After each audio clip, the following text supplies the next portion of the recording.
Good morning everyone. So ఈరోజు మనం మేజర్గా చూస్తున్న టాపిక్ ఏంటి అంటే మెజర్మెంట్స్ గురించి చూస్తున్నామండి. సో మరి మన ఎగ్జామ్లో మెజర్మెంట్స్ అప్రాక్సిమేట్గా ఎన్ని మార్క్స్ రావడానికి ఛాన్స్ ఉందంటే 4 నుంచి 5 మార్క్స్ ఖచ్చితంగా రావడానికి ఛాన్స్ ఉందండి. సో మొన్న జరిగిన ఎస్పీడీసీఎల్ ఎగ్జామ్లో మనం చూసుకుంటే అప్రాక్సిమేట్గా 3 మార్క్స్ అయితే అడగడం జరిగింది. 3 మార్క్స్ క్వశ్చన్స్ కూడా మనం డిస్కషన్ చేద్దాం. సో ఎస్పీడీసీఎల్లో ఏవైతే మీకు క్వశ్చన్స్ అడిగారో ఆ క్వశ్చన్స్ని కూడా డిస్కషన్ చేస్తూ రిమైనింగ్ టాపిక్స్లోకి వెళ్దాం. సో మరి సార్, ఈ మెజర్మెంట్స్ సబ్జెక్ట్ అనేది ఈజీయా, డిఫికల్టా, లేకపోతే చదివితేనే వస్తుందా అంటే, ఈ మెజర్మెంట్స్ సబ్జెక్ట్ అనేది మీ వేరే సబ్జెక్ట్స్తో కంపేర్ చేస్తే, ఫర్ ఎగ్జాంపుల్ మిషన్స్ కావచ్చు, పవర్ సిస్టమ్ కావచ్చు. మీరు మిషన్స్ చదవాలి అంటే అరౌండ్ 4 మిషన్స్ చదవాలి సార్. పవర్ సిస్టమ్ చదవాలన్నా అన్ని మిషన్స్ చదవాల్సి వస్తుంది. బట్ ఈ మెజర్మెంట్స్లో మనకి ఏంటి అంటే హార్డ్గా ఒక 5 to 6 ఫార్ములాస్ మాత్రమే ఉంటాయి సార్. ఆ 5 to 6 ఫార్ములాస్ మీరు పర్ఫెక్ట్గా నేర్చుకుంటే అది మెజర్మెంట్స్లో ఖచ్చితంగా ఏ క్వశ్చన్ వచ్చినా మీరు ఆన్సర్ చేయగలుగుతారు సార్. ఇది మెజర్మెంట్స్కి సంబంధించింది. సార్ మరి సబ్జెక్ట్ టఫ్ ఉంటుందా, ఈజీ ఉంటుందా అంటే, అన్ని సబ్జెక్ట్స్తో మీరు ఏదైతే ఇప్పుడు నేర్చుకుంటున్నారో ప్రతి సబ్జెక్ట్తో కంపేర్ చేస్తే ద మోస్ట్ ఈజీ సబ్జెక్ట్ అండి. ఇది చాలా ఈజీగా నేర్చుకోవచ్చు, ఈజీగా మనం ఆన్సర్స్ కూడా చేయొచ్చు అనమాట. ఇది ఈ సబ్జెక్ట్ యొక్క ఇంపార్టెన్స్ గురించి మాట్లాడుకుంటే. సార్ మరి ఈ మెజర్మెంట్స్ సబ్జెక్ట్స్ని ఎక్కడెక్కడ యూజ్ చేస్తున్నామంటే, ఇందులో యూజ్ చేసే మీటర్స్ కావచ్చు, ఇందులో యూజ్ చేసే మనము ఏవైతే యూజ్ చేస్తున్నామో వాటి స్ప్రింగ్స్ కావచ్చు, వాటన్నీ వేటితో తయారు చేస్తామో, నెక్స్ట్ వీటిని ఎక్కడ యూజ్ చేస్తున్నాం అనేది అన్నిటినీ కూడా ఈ మెజర్మెంట్స్ టాపిక్లో చూస్తాం. సరే మరి ఈ మెజర్మెంట్స్లోకి నేను ఎంట్రీ అయ్యే ముందు ఫస్ట్ మీకు ఏమేమి కవర్ చేస్తానో ఒక బ్రీఫ్గా ఎక్స్ప్లెనేషన్ ఇస్తానండి. ఇచ్చిన తర్వాత ఈచ్ టాపిక్లో మనం ఏమేం కవర్ చేస్తామో చూసి దాని తర్వాత ప్రతి టాపిక్ని డీటెయిల్గా ఎక్స్ప్లెయిన్ చేసుకుందాం. ఓకేనా? So first measurements starting topic దేంతో స్టార్ట్ అవుతుంది అంటే, ఫస్ట్ టాపిక్ వచ్చేసరికి ఎర్రర్ ఎనాలసిస్ తోటి స్టార్ట్ అవుతుందండి. సో ఫస్ట్ టాపిక్ వచ్చేసరికి ఎర్రర్ ఎనాలసిస్. ఇది మీకు ఏ టాపిక్ చూసినా మెజర్మెంట్స్లో ఫస్ట్ టాపిక్ వచ్చేసరికి ఈ ఎర్రర్ ఎనాలసిస్. సార్ ఎర్రర్ అంటే ఏంటి సార్? మరి మనకి తెలిసింది నార్మల్గా ఎర్రర్ అంటే ఏంటి, మనకి ఏవైనా 2 వాల్యూస్ తీసుకుంటే ఆ రెండిటి మధ్యలో మనం భేదం లేదా డిఫరెన్స్ ఏదైతే ఉంటుందో దాన్నే ఎర్రర్ అంటూ ఉంటాం. మరి సార్ మెజర్మెంట్స్లో ఎర్రర్ని ఎలా డిఫైన్ చేయొచ్చు అంటే, ఫర్ ఎగ్జాంపుల్ నేను ఒక మీటర్ తీసుకున్నానండి. ఇది ఫర్ ఎగ్జాంపుల్ ఇలా స్కేల్ ఉంటుంది మీటర్లో. మీరు నార్మల్గా మల్టీమీటర్స్ కానీ, అమ్మీటర్ కానీ, వోల్ట్ మీటర్స్ కానీ యూస్ చేస్తూ ఉంటారు కదా. ఆ యూస్ చేస్తున్నప్పుడు ఆ మీటర్లో చూడండి. సో మీటర్లో ఇలా స్కేల్ ఉంటుంది, మీటర్ లోపల ఒక పాయింటర్ ఇలా ఉంటుంది. దీన్ని 0 అనుకుంటున్నాను, ఫర్ ఎగ్జాంపుల్ దీన్ని 20 కానీ 30 అనుకుంటున్నాను. సో ఇది ఎక్కడి నుంచి ఎక్కడికి ఉంది అంటే 0 నుంచి 20 యాంపియర్ అమ్మీటర్ని నేను తీసుకున్నాను. సో 0 నుంచి 20 యాంపియర్స్ అమ్మీటర్ని నేను తీసుకున్నాను. సో నాకు ఇక్కడ తెలిసింది ఏంటి అంటే నేను ఈ మీటర్కి ఒక కరెంటుని అప్లై చేస్తున్నాను. ఆ కరెంట్ ఎంత అంటే 15 యాంపియర్స్ని అప్లై చేస్తున్నాను. ఎంత అప్లై చేశాను సార్? మీటర్కి 15 యాంపియర్స్ అప్లై చేశాను. మరి మీటర్కి నేను 15 యాంపియర్స్ అప్లై చేసినప్పుడు మరి పాయింటర్ ఎంత రీడింగ్ చూపించాలి సార్? నార్మల్గా పాయింటర్ ఎంత రీడింగ్ చూపించాలి? నేను 15 ఇచ్చాను కాబట్టి పాయింటర్ కూడా ఎంత చూపించాలి సార్? నాకు 15 చూపించాలి. మరి 15 చూపిస్తుందా అంటే ఇది 15 చూపించదండి. ఎగ్జాక్ట్గా ఫర్ ఎగ్జాంపుల్ 14 అయినా చూపించవచ్చు, లేదా 14 అయినా చూపించవచ్చు, లేదా అప్రాక్సిమేట్గా ఫర్ ఎగ్జాంపుల్ ఒక 17 అయినా చూపించవచ్చు. అంటే 14 అయినా చూపించవచ్చు, లేదా 17 అయినా చూపించవచ్చు. సార్ ఎందుకు సార్ ఎగ్జాక్ట్ రీడింగ్ అంటే 15 ఇస్తే 15 ఎందుకు చూపించలేదు అంటే, మనకి పాయింటర్ ఇక్కడ ఉంది సార్. మీరు పాయింటర్ని ఇట్లా మెల్లగా ఇక్కడికి రీచ్ అవ్వడానికి అందులో కొన్ని లాసెస్ పోతాయి. ఆ లాసెస్ వల్ల మనకి 14 చూపించింది అనమాట. అంటే దీని నుంచి మనం ఏం తెలుసుకోవచ్చు సార్? ఏం తెలుసుకోవచ్చు దీని నుంచి మీరు? యాక్చువల్గా ఇచ్చింది ఎంత? యాక్చువల్గా మీరు ఇచ్చింది ఎంత? 15.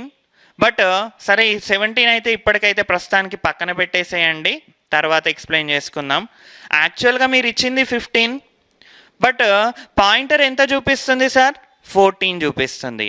ఏదైతే మీకు యాక్చువల్గా మీరు చూపించేది ఉంటుందో ఆ వాల్యూని ఏం వాల్యూ అంటాం సార్ అంటే ట్రూ వాల్యూ అంటాం. మీటర్ యొక్క ఏం వాల్యూ అంటాం సార్ అంటే ట్రూ వాల్యూ అంటాం. నెక్స్ట్, పాయింటర్ ద్వారా ఏదైతే రీడింగ్ చూపించిందో ఆ రీడింగ్ ఏం వాల్యూ అంటాము అంటే మెజర్డ్ వాల్యూ అంటాం. ఈ వాల్యూని ఏం వాల్యూ అంటాం సార్? మెజర్. అంటే మనం మెజర్ చేసిన వాల్యూ కాబట్టి ఆ వాల్యూని ఏం వాల్యూ అన్నాము అంటే మెజర్డ్ వాల్యూ అన్నాం. సో ఇక్కడ ఏదైతే 100% కరెక్ట్ ఉంటుందో దాన్ని ట్రూ వాల్యూ అని, పాయింటర్ ద్వారా మనం మెజర్ చేసిన వాల్యూని మెజర్డ్ వాల్యూ అన్నాం. సో ఇక్కడ ఫస్ట్ చాప్టర్లో ఏం చూస్తామంటే ఎర్రర్ గురించి చూస్తాం. మరి ఎర్రర్ అంటే ఏమని చెప్పుకోవచ్చు sir? Error is nothing but ఎలా డిఫైన్ చేస్తామంటే error equal to measured value, error equal to measured value minus true value. ఈ రెండింటిని డిఫరెన్స్ చేస్తే మనకు వచ్చే వాల్యూ ఏం వాల్యూ అంటే ఎర్రర్ అనేది వస్తుందన్నమాట. సో మరి ఇక్కడ ఎర్రర్ ఎంత సార్? మెజర్డ్ వాల్యూ ఎంత మెజర్ చేసింది? 14 మైనస్ ట్రూ వాల్యూ ఎంత సార్? 15. అంటే ఎర్రర్ ఎంత వస్తుంది సార్ మనకి? -1 వస్తుంది. సో ఇలా మనము ఎర్రర్ని క్యాలిక్యులేషన్ చేసేది ఏ చాప్టర్లో క్యాలిక్యులేషన్ చేస్తామంటే ఈ ఫస్ట్ ఎర్రర్ ఎనాలిసిస్లో క్యాలిక్యులేషన్ చేస్తాం. ఇది ఫస్ట్ దాంట్లో చూసేది. సార్ మరి ఇంకా ఏమేమి చూస్తాం సార్ ఈ ఎర్రర్ ఎనాలిసిస్ టాపిక్లో అంటే కొన్ని, ఫర్ ఎగ్జాంపుల్ నేను ఒకటి ఇక్కడ రీడింగ్ మీటర్ తీసుకుంటున్నానండి. ఇక్కడ ఒక మీటర్ తీసుకుంటున్నాను, ఈ మీటర్ తీసుకుంటున్నాను. ఇక్కడ స్కేల్ అనేది ఇలా ఉంది సార్, ఇది 0, ఇది 10, ఇది 0, ఇది 10. సో ఇప్పుడు పాయింటర్ అనేది ఇలా ఇండికేట్ చేసింది అనుకుందాం సార్. సో ఇప్పుడు నేను అడుగుతాను మిమ్మల్ని, సార్ పాయింటర్ ఏ రీడింగ్ని చూపిస్తుంది అని అడిగితే కొంతమంది ఏమంటారు సార్? సార్ ఇది ఎగ్జాక్ట్లీ హాఫ్లో ఉంది సార్, ఇది 0, ఇది 10 సార్, ఇది హాఫ్ కాబట్టి ఖచ్చితంగా ఇది రీడింగ్ ఏమంటారంటే కొంతమంది 5 రీడింగ్ చూపిస్తుంది సార్ అంటారు. ఓకేనా? కొంతమంది ఏమో 5 రీడింగ్ చూపిస్తుంది అంటారు. మరికొంతమంది సార్ ఇది 5 కాదు సార్, ఇది 4.9 అనే వాళ్ళు కొంతమంది ఉంటారు. సార్ ఇది 4.9 కూడా కాదు సార్, ఇది 5.1 అనే వాళ్ళు కొంతమంది ఉంటారు. అంటే ఇప్పుడు వీళ్ళందరిలో ఏదో ఒక్కటి మాత్రమే కరెక్ట్ ఉంటుంది, మిగిలిన అన్నీ తప్పే కదా సార్ దాని రీడింగ్ని బట్టి. సో ఇక్కడ కొన్ని ఎర్రర్స్ ఏమవుతాయంటే ఒక పర్సన్ మీద డిపెండ్ అవుతాయి అన్నమాట. అంటే పర్సన్ చూసే దాని మీద. అంటే కొన్ని ఎర్రర్స్ ఎలా ఉంటాయంటే అందరికీ సేమ్ ఉంటాయి. కొన్ని ఎర్రర్స్ ఏంటి అంటే పర్సన్ నుంచి పర్సన్కి, అంటే ఒక పర్సన్ కరెక్ట్ రీడింగ్ చెప్తే ఇంకొక పర్సన్ తప్పు రీడింగ్ చెప్తాడనమాట. ఇలా కొన్ని ఎర్రర్స్ ఏమవుతాయంటే పర్సన్ నుంచి పర్సన్కి వేరీ అవుతూ ఉంటాయి, అంటే చేంజ్ అవుతూ ఉంటాయి. ఇలాంటి టైప్ ఆఫ్ ఎర్రర్స్ని, అంతేకాకుండా సెన్సిటివిటీ అంటే ఏంటి, అన్ని టైప్ ఆఫ్ ఎర్రర్ ఎనాలిసిస్ని ఎందులో చూస్తామంటే ఈ ఫస్ట్ చాప్టర్ అయిన ఎర్రర్ ఎనాలిసిస్లో చూస్తాం సార్. ఇది మీ ఫస్ట్ చాప్టర్ గురించి. నెక్స్ట్ మరి ఈ ఎర్రర్ ఎనాలిసిస్ అయిన తర్వాత నెక్స్ట్ సెకండ్ చాప్టర్కి వస్తున్నాం సార్.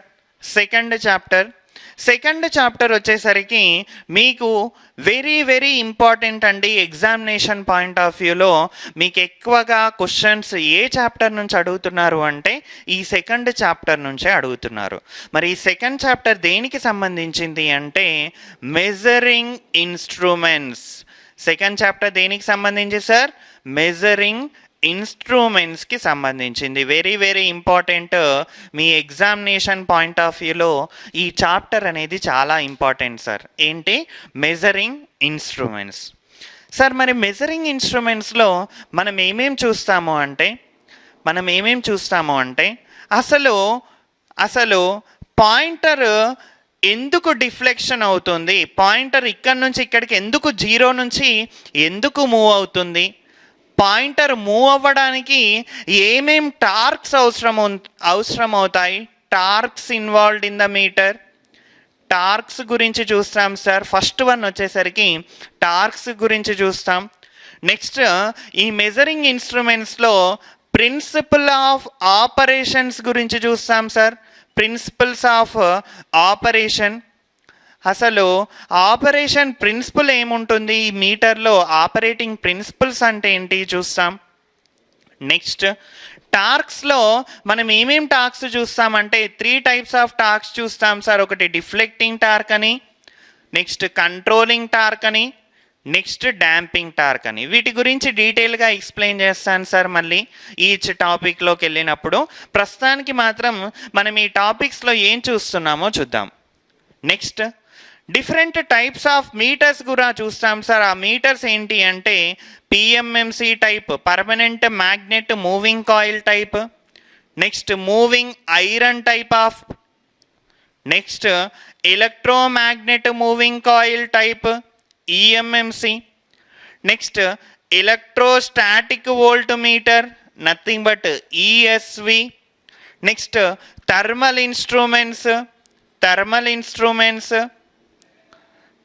ఇన్స్ట్రుమెంట్స్, నెక్స్ట్ వచ్చేసరికి రెక్టిఫైయర్ టైప్ ఆఫ్ ఇన్స్ట్రుమెంట్స్,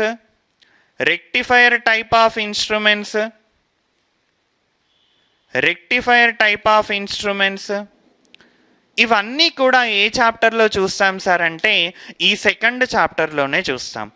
ఈ సెకండ్ చాప్టర్ నుంచే మీరు మొన్న జరిగిన ఎగ్జామ్లో క్వశ్చన్ రావడం జరిగిందండి. So moving scale non linear అయితే, మూవింగ్ ఐరన్ మీటర్లో స్కేల్ నాన్ లీనియర్ అయితే ఎలా ఉంటుంది అని క్వశ్చన్ అడిగాడు. Simple question sir. సో స్టార్టింగ్లో స్కేల్ ఎలా ఉంటుంది, ఎండింగ్లో స్కేల్ ఎలా ఉంటుంది, మధ్యలో స్కేల్ ఎలా ఉంటుంది, ఈ టైప్ ఆఫ్ క్వశ్చన్స్ని మనకు అడుగుతున్నారు. సో డిస్కస్ చేద్దాం వాటిని కూడా ఇదే చాప్టర్లో. ఇది మెజరింగ్ ఇన్స్ట్రుమెంట్స్కి సంబంధించిన సెకండ్ చాప్టర్కి సంబంధించి. మరి ఈ సెకండ్ చాప్టర్లోనే మనం ఇంకా ఏం చూస్తామంటే ఒక స్ప్రింగ్ డ్యామేజ్ అయితే ఏమవుతుంది, స్ప్రింగ్స్ కరెంట్ని క్యారీ చేస్తున్నాయా చేయట్లేదా, వీటన్నిటినీ కూడా ఏ చాప్టర్లో చూస్తామంటే ఈ సెకండ్ చాప్టర్లోనే చూస్తాం. అంతేకాకుండా వన్స్ ఈ సెకండ్ చాప్టర్ అయిపోగానే మీకు కంప్లీట్గా టేబుల్ కూడా ఇస్తానండి. సో పిఎంఎంసి మీటర్ దేనికి వర్క్ అవుతుంది, అందులో కంట్రోలింగ్ టార్క్ ఏంటి, డిఫ్లెక్టింగ్ టార్క్ ఏంటి, ఆపరేటింగ్ ప్రిన్సిపల్స్ ఏమేమి ఉన్నాయి, అన్నీ కూడా ఒక టేబుల్ ఇస్తాను. ఎగ్జామ్కి వెళ్ళేటప్పుడు మాత్రం ఆ టేబుల్ని ఖచ్చితంగా పర్ఫెక్ట్గా గుర్తుపెట్టుకొని వెళ్ళండి.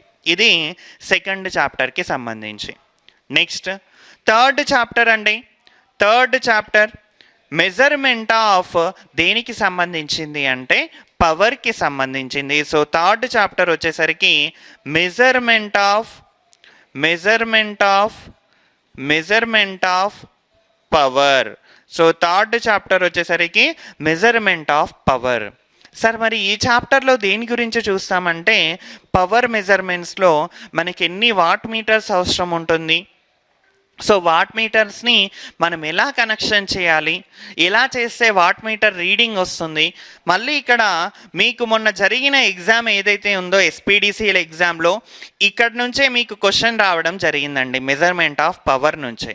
సో ఇక్కడ మనకి ఏం ఫైండ్ అవుట్ చేయమన్నారు అంటే ఫైండ్ ద పవర్ ఫ్యాక్టర్ అని అడిగాడు. ఒకే ఒక్క ఫార్ములా ఉంటుంది సార్ ఇందులో, ఆ ఒక్క ఫార్ములా మీరు నేర్చుకుంటే సరిపోతుంది sir. So measurement of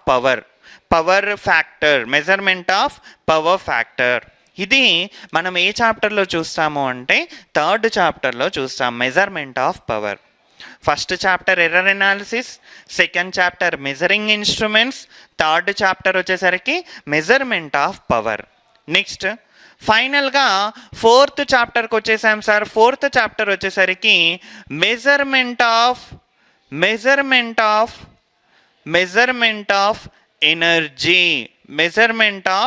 energy. So మరి ఈ మెజర్మెంట్ ఆఫ్ ఎనర్జీలో మనం ఏమేం చూస్తాము అంటే అసలు ఎనర్జీ మీటర్ ఎలా వర్క్ అవుతుంది, ఎనర్జీ మీటర్ ఏ టైప్ ఆఫ్ ప్రిన్సిపల్ కిందికి వస్తుంది, ఎనర్జీ మీటర్లో డిస్క్ ఎలా రొటేట్ అవుతుంది, క్రీపింగ్ ఎర్రర్ అంటే ఏంటి, నెక్స్ట్ అసలు ప్రెజర్ కాయిల్ ఏ విధంగా ఉండాలి, కరెంట్ కాయిల్ ఏ విధంగా ఉండాలి అనేది ప్రతిదీ కూడా ఇందులో డిస్కస్ చేస్తాము అంటే ఈ ఫోర్త్ చాప్టర్లో డిస్కస్ చేస్తాం. Nothing but measurement of energy. Next fourth chapter అండి, very very important chapter. Next ఇది మీకు ఫిఫ్త్ చాప్టర్లో వస్తుంది. చాలా డైరెక్ట్గా మీకు క్వశ్చన్స్ అడుగుతున్నారండి దీంట్లో. సో ఇక్కడ ఏం చూస్తున్నాము అంటే measurement of resistance, inductance, capacitance, nothing but RLC అంటే రెసిస్టెన్స్, ఇండక్టెన్స్, కెపాసిటెన్స్. ఈ మూడిటిని ఎందుకోసం యూజ్ చేస్తున్నాం?